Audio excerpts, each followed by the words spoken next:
오늘 온유한에서도 잠깐 살펴봤는데 이 얘기가 지금 핫 이슈로 지금 떠오르고 있는데 많은 분들이 이게 왜 핫 이슈가 돼야 되는지도 모르겠다는 말도 많이 하세요.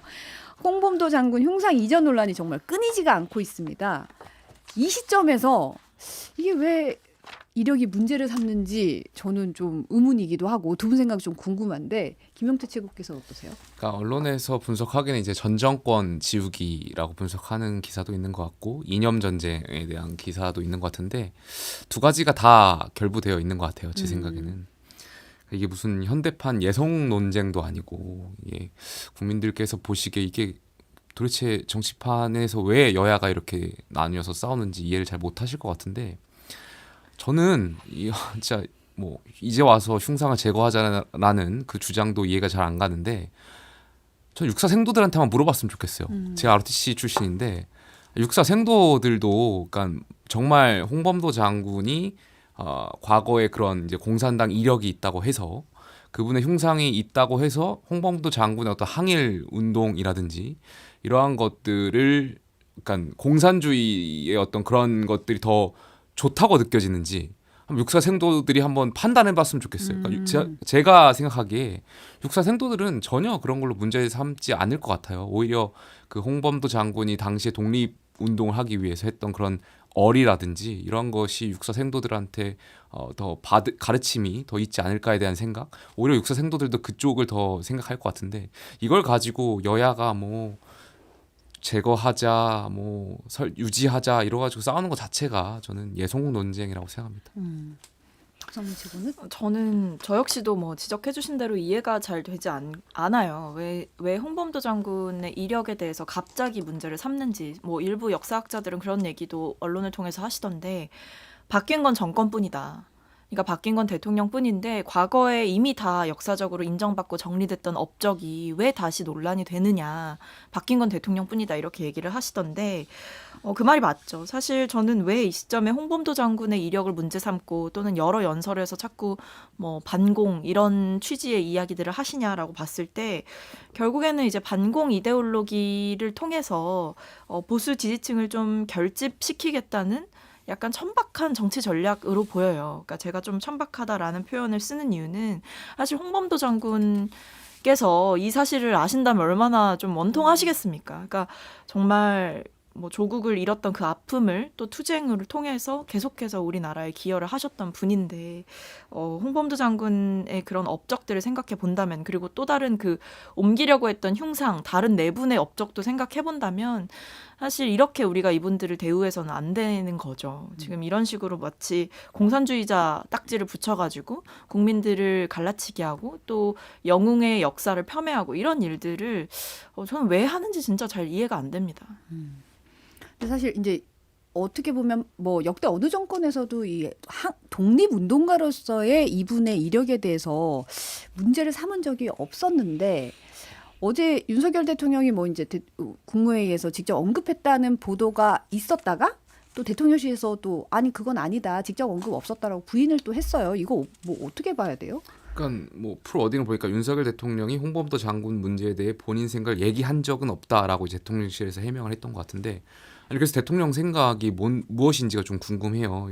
그러니까 말씀하셨던 것처럼 언론에서는 이제 흉상 제거가 대통령의 생각인 것처럼 나갔다가 대통령실에서는 대통령의 생각이 아니다라고까지만 나갔으면 그래서 대통령께서 어떻게 생각하시는 거냐.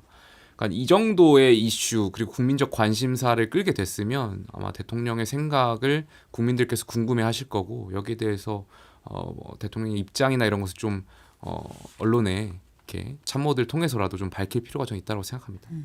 그러니까 저는 지금 윤석열 대통령이 너무 과도하게 이념에 너무 매몰되어 있는 문제도 있는 것 같고 또 자꾸 이제 본인을 좀 영웅시하는 게 있는 것 같아요. 그러니까 어떤 면이냐면 결단하는 대통령 이런 거에 대해서 본인 스스로가 너무 좀 심취해 계신 거 아닌가 싶어요. 그러니까 그 언론 보도를 통해서 나왔던 대통령의 워딩을 보면 뭐 홍범도 장군에 대한 평가는 뭐 참모들에게 의견을 물었던 것 같고 이제 뒤에 보면 그런 얘기가 나오더라고요. 꼭 해야 되는 일이라면 뭐 정무적으로 좀 불리할지라도 또는 욕을 먹을지라도 해야 되는 일이라면 해야 되지 않겠냐 이런 취지로 이제 말씀을 하신 그 문장을 봤거든요. 뭐 대통령실에서 부인하고 있으니까 진위를 알 수는 없겠습니다만 그렇게 말한 것이 사실이라고 한다면 대통령은 이번 일도 잘못됐다 하면 안 된다라고 얘기하는 이 국민들의 우려나 야당의 비판 이런 것들을 또다시 그냥 본인의 반대 세력으로 치부하고 잘못된 결정을 계속해서 밀어붙일 가능성이 높아 보인다라고 보여요. 왜냐하면 일단 국방부가 만약에 뭐 과거에 우리가 교육부 장관이 추진했던 그 만 5세 초등학교 입학 그 정책 나왔을 때에도 국민적으로 관심받고 또 비판을 받으니까 대통령실에서 빠르게 정리했잖아요. 네. 대통령이 경로했다 이러면서 정리를 했단 말이죠. 근데 이번에는 그런 반응이 안 나오는 걸로 보면 이건 일종의 긍정 시그널이 아닌가 싶은 거죠. 김지훈님이 덕분에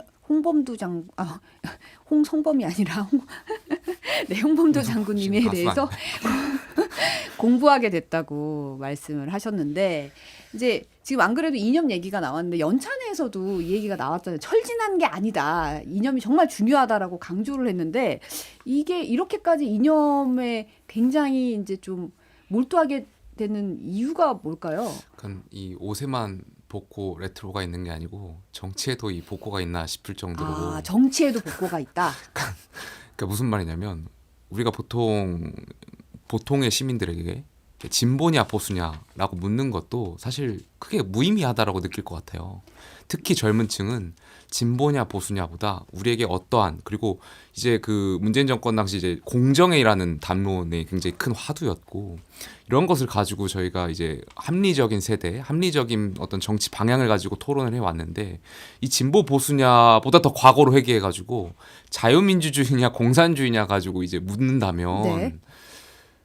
이미 답은 나와 있잖아요. 이미 이념 전쟁에서 자유민주주의가 승리한 것은 모든 세대들이 다 알고 있고 정말 간혹 가다가 정말 뭐 죄송합니다만 이렇게 표현해서 이상한 그런 사상이 심취하신 분들 어쩌다가 정말 한두 명 빼고는 대부분의 보통의 사람들은 당연히 자유민주주의가 위대하다라는 것을 다 인지하고 있고 특히 제가 90년생인데 저희는 자유라는 가치가 굉장히 당연하게 느껴졌던 세대예요. 그러니까 공산주의와 자유민주주의의 어떤 체제 간의 대결이 끝난 다음에 태어난 세대이기 때문에 네. 당연히 이 자유라는 가치에 대해서 굉장히 위대하고 소중한 것을 다 인지하고 있는데 누가 공산주의 체제를 지지하겠습니까? 근데 이제 와서 이 이념 전쟁을 말씀하시면 국민들께서 또 특히 젊은 세대들이 어떻게 생각하실까? 저는 보수 정당이 다시 과거로 회귀하는 것 같아서 좀 안타까워요. 그러니까 박근혜 대통령이 탄핵된 뒤에 젊은 층들이 보수의 이미지를 어떻게 생각했냐면 태극기 가스통 들고 나와가지고 광화문 집회하는 뭐 그분들을 폄하하려고 하는 것이 아니라 그분들이 내세우는 가치도 저는 뭐 그분들의 어떤 일견 의미가 있다라고 생각하지만 그런 이미지가 있었거든요. 집회를 일삼고 장외 집회하고 그 당시에 문재인 전 대통령 탄핵하자고 주장하고 있던 굉장히 극우 강성 지지층이었는데 저희가 지난번에 4.7 서울시장 부산시장 재보선 그리고 이번에 대선까지 이어지면서 보수의 이미지를 굉장히 많이 바꿔왔거든요. 젊은 이미지와 합리적인 보수, 공정과 상식에 대한 어떤 그런 보수의 새로운 보수의 이미지를 국민들께 많이 각인시켰는데 다시 자유민주주의와 공산주의의 어떤 이념 전쟁으로 몰고 가면 국민들께서 우리 보수 정당을 어떻게 생각하실까 좀 그런 안타까운 마음이 있습니다. 박성민 최고는 그러니까 저는 대통령이 이제 정책으로 승부를 볼 수가 없으니까 네. 그러니까 내용으로 승부 볼 수가 없으니까 좀 이념 선동을 하고 있다는 생각이 듭니다. 그러니까 이게 보면 대통령의 연설이나 뭐 공산 전체주의 세력들 뭐 활개치고 있고 뭐 이런 얘기들을 굉장히 하셨잖아요. 많이 하시잖아요. 특히 공식 석상에서도 그렇고 최근 뭐 연찬의 발언도 보면 더 격해지고 있고 이런 거 보면 약간 이 외부에 적을 이렇게 좀 상정을 해두고 되게 싸우는 포지션을 막 취하신단 말이에요. 네. 그러니까 이게 단순한 뭐 정책에 대한 생산적인 대립 이런 게 아니라 마치 우리나라에 있어서는 안 되는 공산주의 세력들이 뭔가 우리를 위협하고 있다. 이런 식으로 말씀을 하시는 경향성이 되게 보인다는 거죠. 그래서 이런 게 그렇다면 왜 그럴까라고 보면 마치 이제 약간 최면 거는 것도 아니고 국민들한테 공산주의 세력들이 아직도 활개를 치고 있고 이 사람들은 뭐 민주주의 운동가, 인권주의자 뭐 이런 사람들을 위장하고 있다. 이런 얘기를 하면서 거짓 선동을 저는 하는 거다라고 보여요. 그리고 이념으로 누군가를 뭉치게 하는 건 전 한계가 있다고 생각하고 이미 그건 과거에 끝난 얘기들이라고 생각을 하는데 그 철진한 이념을 지금 2023년에 들고 와서 무언가 해보려고 하는 것 자체가 핀트가 아주 잘못된 통치 방식이다라고 생각을 합니다. 대통령에게 기대하는 건 사실 뭐 대립은 불가피하겠지만 뭐 여소야대 국면에서 그렇다고 하더라도 통합적인 모습 또는 국민들에게 좀 더 상식적으로 다가가는 합리적인 모습 이런 걸 기대했는데 요즘 대통령 보면 한 7, 80년대에 좀 머물러 계신 것 같아요. 그래서 약간 과거에서 타임머신 타고 날아온 느낌? 아직도 그 사상이 과거에 머물러 있는 느낌이라서 좀 당황스럽죠, 사실은. 윤 대통령이 또 연차 내에서 전 정부 겨냥해서 이제 쓴소리를 좀 많이 했어요. 그래서 국무회에서도 그랬고 연차 내에서 보면은 이제 돈은 없는데 사장이 벤츠 S600 고급 승용차 굴리고 그래서 안 망한 기업이 없지 않냐. 뭐 그야말로 나라가 거덜나기 일보 직전이었다. 뭐 이런 식의 평가를 내놨는데 전 정부에 대한 평가는 어떻게 보시나요?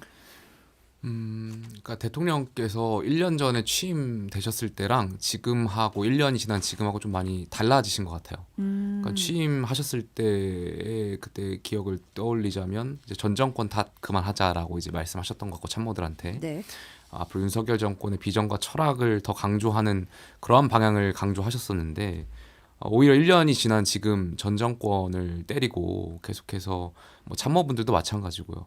그런 것을 보여주고 계신데 저는 올바르지 않다라고 생각해요. 이러한 방향들이. 그러니까 문재인 정권에서 반면교사를 삼아야 된다고 생각하는데 문재인 정권에서는 야당을 당시 자유한국당이나 바른미래당을 야당으로 인정하지 않았어요. 그러니까 적폐로 규정하고 적폐 청산해야 될 대상이라고 규정했었거든요. 그래서 뭔가 야당과 협치를 하기보다는 민주당만의 어떤 그런 독자적인 어떤 강하게 밀어붙이고 개혁 과제라는 것, 개혁 밀어붙이려고 했던 그런 것들이 있었는데 오히려 지금 여당도 그러한 모습들을 닮아가는 것 같아서 저는 굉장히 안타까워요. 그러니까 전 정권 분명히 잘못한 거 있겠죠. 그런데 지금은 윤석열 정권이고 그리고 또 분명한 것은 야당과 협치를 이뤄내지 못하면 저희가 하려고 하는 정책들, 뭐 예산안 같은 거 통과시키기 굉장히 어렵거든요.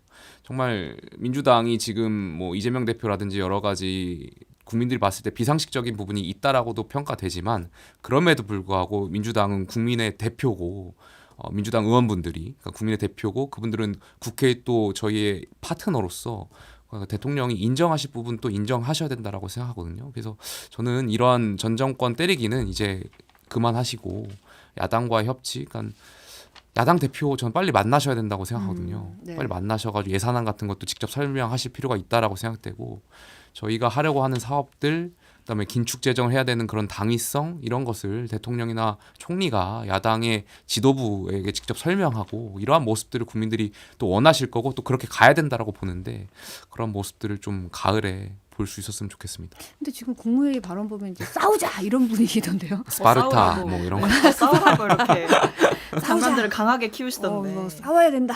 뭐 할 말 해야지. 싸워야지. 약간 이런 분위기가 돼서 우리말위원회에서 그런 말 많이 듣거든요. 저희가 뉴스 용어가 너무 전쟁 용어를 쓴다.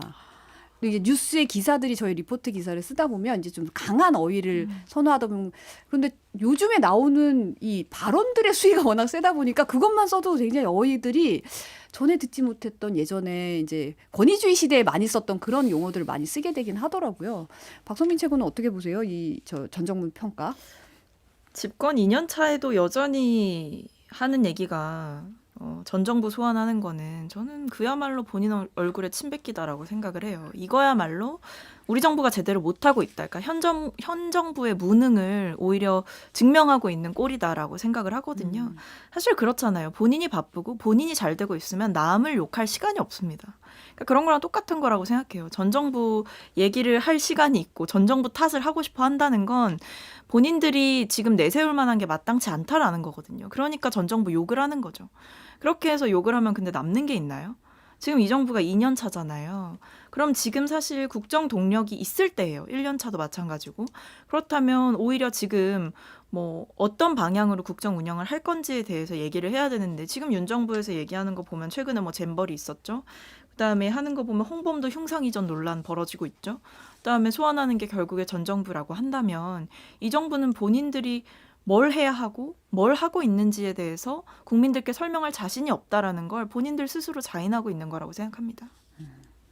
근데 이제는 여야가 이제 총선 앞두고 잘해보자는 의미로 이제 1박 2일 뭐 연찬회와 지금 워크샵 일정을 소화를 했는데 일단 국민의힘부터 살펴보면 수도권 위기론에 대한 얘기들이 최근에 꽤 많이 나오고 있어요. 근데 이제 어렵지 않은 때가 없었다 수도권에서 우리 맨날 어려웠어 뭐 잘할 수 있다 뭐 이건 뭐 수도권 위기론을 좀 인정하는 쪽으로 봐야 되나요? 어떻게 봐야 되나요? 아무래도 김기현 대표가 직접 수도권 위기론을 연찬회에서 말씀하셨던 걸로 제가 기억하고 있고요. 그러다 보니까 지도부에도 위기론은 어느 정도 인지를 하고 계신 것 같은데 네.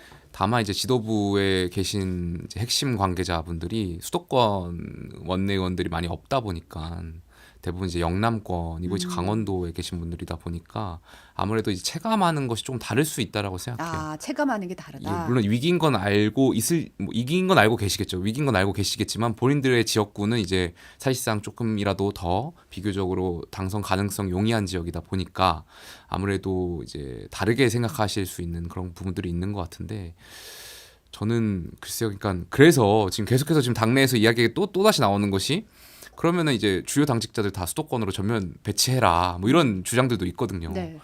그러니까 그러한 생각들이 왜 나오는지를 당 대표와 최고위원분들이 좀 기억하셔야 될 것 같아요. 쉽지 않거든요, 정말 수도권 선거라는 것이 계속해서 이렇게 이념 전쟁하고 뭐 공산 전체주의 세력 뭐 이런 말씀들 하면 결코 저는 수도권 선거에 유리하게 작용할 거라고 생각하진 않아요. 야당도 수도권 위기는 계속 얘기하잖아요, 사실. 그렇죠. 사실 뭐 민주당이 지난번 직전 총선에서 180석이라는 굉장한 압승을 거두게 되면서 특히 이제 수도권에서 좀 접전 지역들이 있잖아요. 네. 정말 뭐 5% 차이로 이렇게 막 오가는 승패가 오가는 그런 지역들에서 거의 다 승기를 거뒀다라고 봐야 되는 거거든요. 근데 지금 그게 4년이 지난 이 시점에서 과연 유효하냐?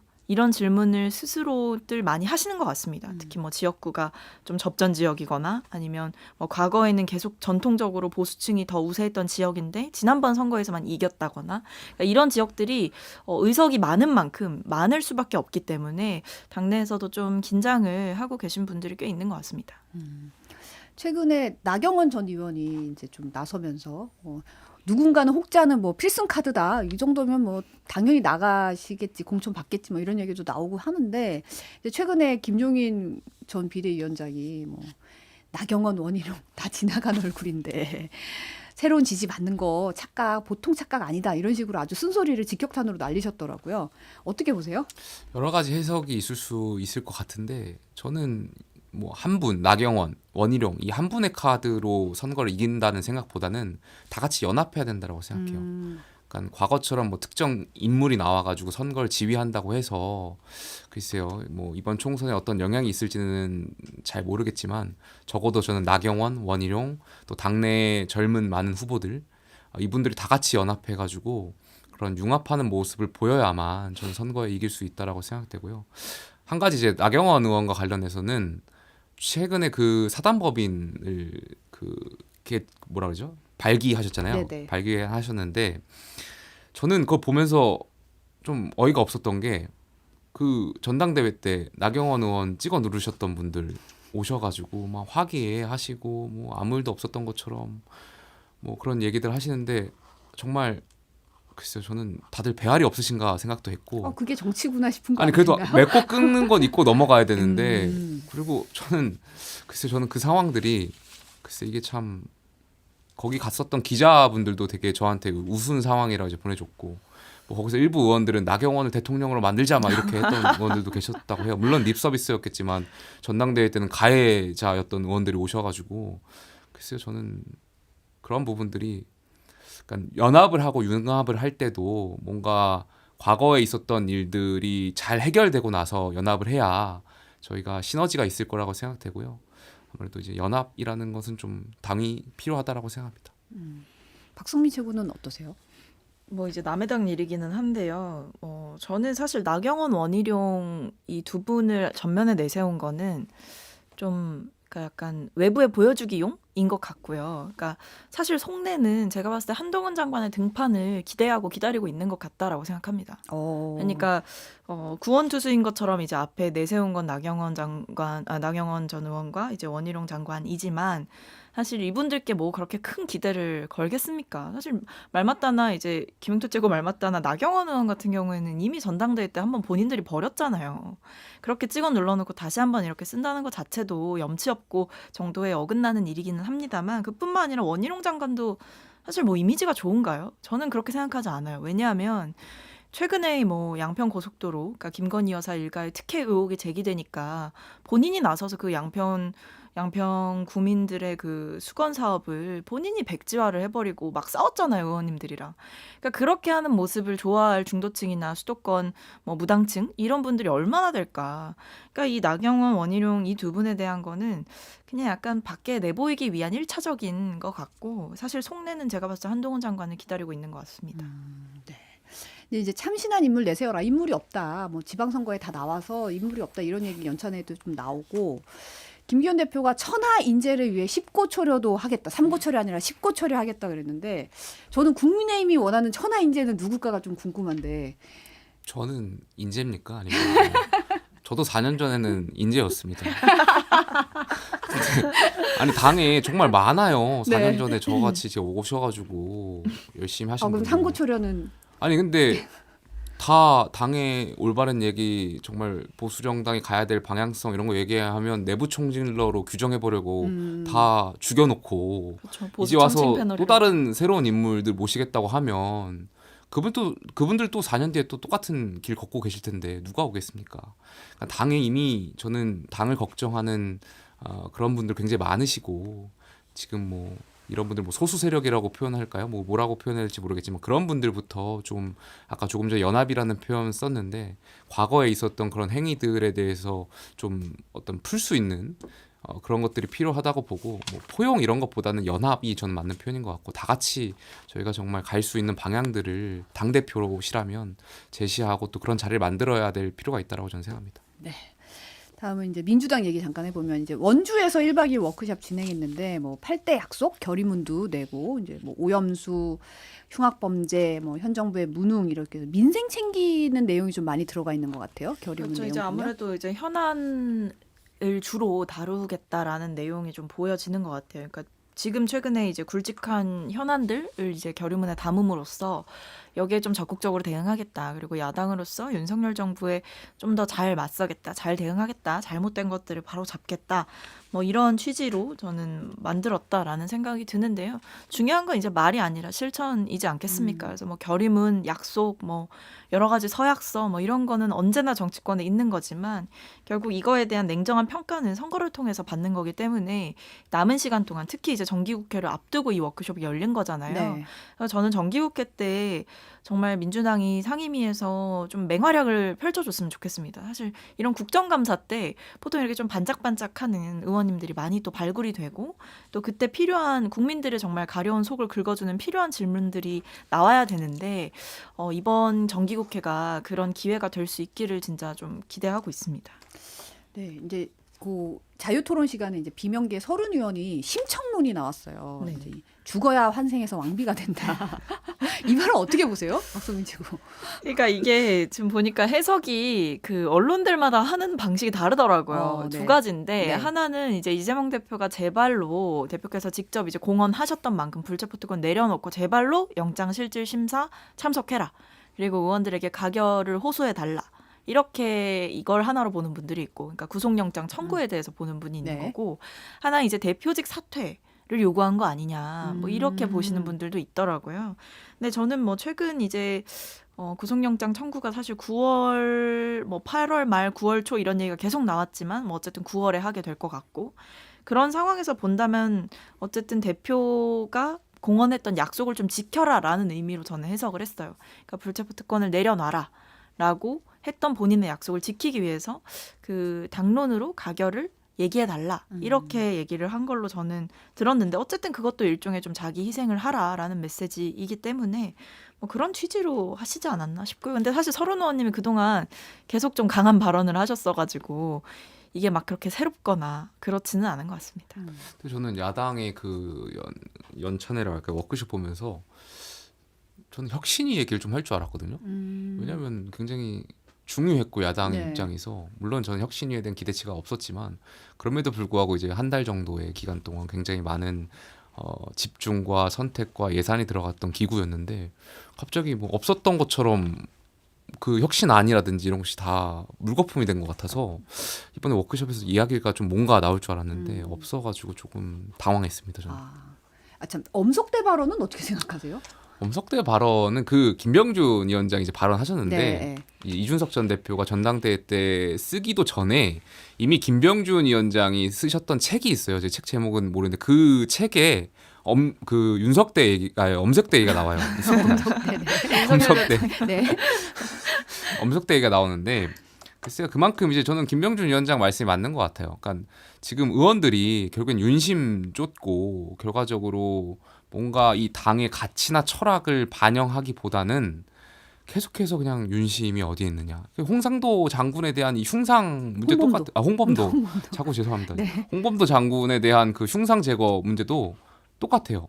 그러니까 의원들이 어떤 개인의 의견이나 이것이 정말 보수 정당의 가치에 맞는 것인지 틀린 것인지 의견을 내놓기보다는 대통령이 도대체 어떻게 판단하실까?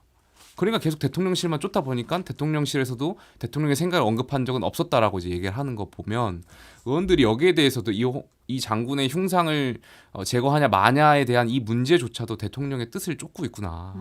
그러니까 저는 그런 부분이 되게 안타깝다라는 거예요. 국회의원이라고 하면 국민의 대표잖아요. 그리고 네. 입법부의 일원이잖아요. 행정부를 견제하고 물론 여당임에도 불구하고 그 큰 틀이라는 것이 있는데 상권 분립이라는 우리 헌법이 부여한 국회의원으로서의 권리와 의무라는 것이 있는데 그저 그냥 대통령의 생각이 어디 있는지 권력을 쫓아왔던 그런 행태들만 보여주고 계신 것 같아서 굉장히 아쉽습니다.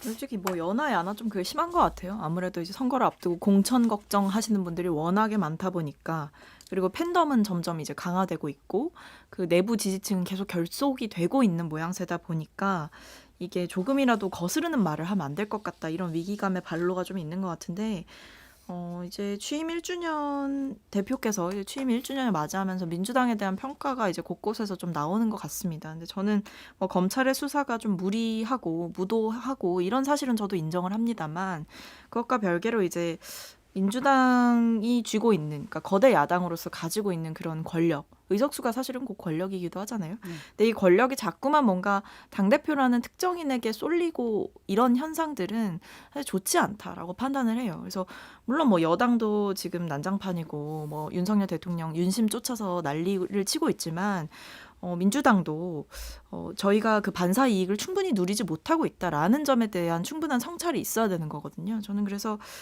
다가오는 정기국회에 임하는 그 마음이 그런 성찰에서 좀 시작되면 좋겠다라는 생각도 합니다. 오늘 말씀은 여기까지 듣겠습니다. 데이지님이 오늘 단어 혼란의 날이네요 하셨는데 죄송합니다. 박수민 김용태 전 최고위원 함께했습니다. 감사합니다. 감사합니다.